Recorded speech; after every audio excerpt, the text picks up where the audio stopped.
Top quality और consistent performance के लिए सिर्फ सिल्वर पंप नाम याद रखना।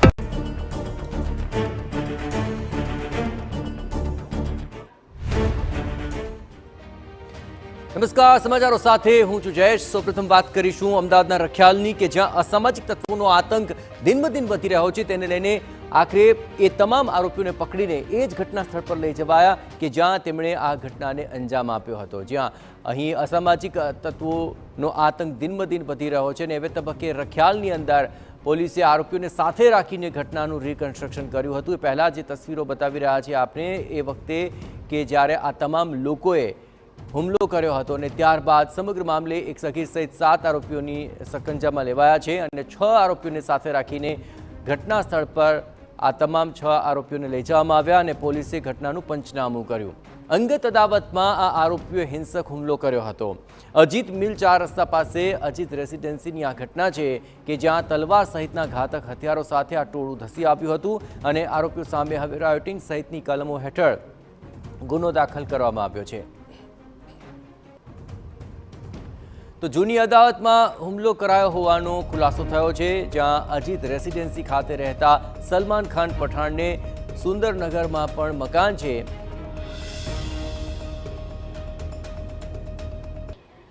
ગઈકાલે રાત્રે રખિયાલ પોલીસ સ્ટેશન વિસ્તારમાં જે અજીત મિલ રેસિડેન્સી આવેલી છે ત્યાં આગળ જે ફરિયાદી છે સલમાન ખાન પઠાણ, તે ગઈકાલે રાત્રે તેમના મિત્રની ત્યાં પાર્ટીથી ત્યાં ગયેલા હતા અને જે ફરિયાદી છે અગાઉ 1.5 વર્ષ પહેલાં સુંદરમનગરમાં રહેતા હતા અને જે આરોપી છે એ લોકોનું મકાન બાજુમાં બની રહ્યું હતું। એ દરમિયાન જે આરોપી અને ફરિયાદી વચ્ચે જે આરોપીનું મકાન બનતું હતું એ બાબતે લઈને ત્યાં અગાઉ 1 વર્ષ પહેલાં ઝઘડો થયેલો હતો, જેની અદાવત રાખીને ગઈકાલે જે ફકીમ સિદ્દીકી, અફવાન સિદ્દીકી અને તેના બીજા 10 ઓળખીતા માણસો દ્વારા જે ફરિયાદી છે ફરિયાદીને ત્યાં પાર્ટીમાંથી બહાર નીકળ્યા બાદ એના જોડે મારામારી કરવામાં આવેલી હતી। ત્યારબાદ ફરિયાદી છે ભાગતો પોતાના ઘરે આવી ગયો હતો અને ત્યારબાદ એના ઘરે આવીને જે આરોપીઓ છે આરોપીઓએ હાથમાં ચપ્પુ અને તલવાર લઈને તેના ઘર ઉપર હુમલો કરેલો હતો। જે બાબતની રખિયાલ પોલીસને જાણ થતાં તાત્કાલિક રખિયાલ પોલીસ સ્ટેશનના ગાડીઓ અને માણસો ત્યાં પહોંચી ગયેલા હતા અને જે આરોપી છે ટોટલ કુલ 7 આરોપી અત્યાર સુધી અરેસ્ટ કરવામાં આવેલા છે અને એ લોકોની વિરુદ્ધમાં રાયોટિંગનો ગુનો દાખલ કરવામાં આવ્યો છે। આરોપીઓનો ગુનાહિત ઇતિહાસ કોઈ છે કે નહીં અને કુલ કેટલા આરોપીઓ હતા જેના દ્વારા હુમલો કરવામાં આવ્યો? જે આટલા જ આરોપી હતા હજી બીજા પકડવાના બાકી? કુલ બીજા 6 અજાણ્યા ઈસમો ફરિયાદી દ્વારા ફરિયાદમાં લખાવાયેલા આવેલા છે। જે આરોપી પકડેલા છે તેમની પૂછપરછ કરીને અન્ય 6 આરોપી કોણ હતા તેની વિગતો મેળવીને એ લોકોની ધરપકડ કરવામાં આવશે અને જે ફરિયાદી જે આરોપીઓ છે એ લોકો જે અગાઉ 1 વર્ષ પહેલાં એ લોકો સુંદરમનગરમાં રહેતા હતા ત્યારે આ ફરિયાદી જોડે એ લોકોને મકાન બાબતે બોલાચાલી થયેલી હતી। તે બાબતને એ લોકોની વિરુદ્ધમાં એપ્રિલ 2024માં ગુનો દાખલ થયેલો હતો। સાહેબ, જો પોલીસ સમયસર ન પહોંચતી તો કદાચ બની શકે છે હત્યાનો બનાવ બની જતો તો પોલીસ સમયસર પહોંચીને આખા પરિસ્થિતિને કાબૂમાં લઈ કહી શકે? રખિયાલ પોલીસ સ્ટેશનને જાણ થતાં તાત્કાલિક જ રખિયાલ પોલીસ સ્ટેશનના ગાડીઓને માણસો ત્યાં પહોંચી ગયેલા હતા અને એક આરોપી આને ઓન ધ સ્પોટ પકડી પાડવામાં આવેલો હતો અને અન્ય આરોપી પોલીસની ગાડી જોઈને દૂરથી જ ભાગી ગયેલા હતા, એટલે પોલીસે સમયસર પહોંચીને સ્થિતિ નિયંત્રણમાં મેળવી લીધેલી હતી। આરોપીઓના સાહેબ ગુનાહિત ઇતિહાસ?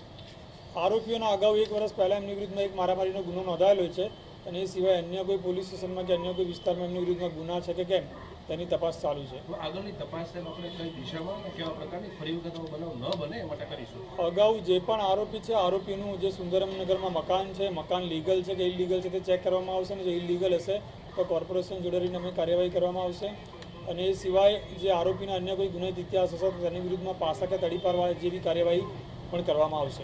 ફરી વખત અદાવતમાં આ લોકો ઉપર કે ભોગ બનનાર ઉપર હુમલો ન થાય તે માટે રખિયાલ પોલીસ શું તાકીદના પગલાં લેશે? રખિયાલ પોલીસ સ્ટેશનમાં જે પણ જે ફરિયાદી છે એ ફરિયાદી જોડે વાતચીત કરવામાં આવેલી હતી।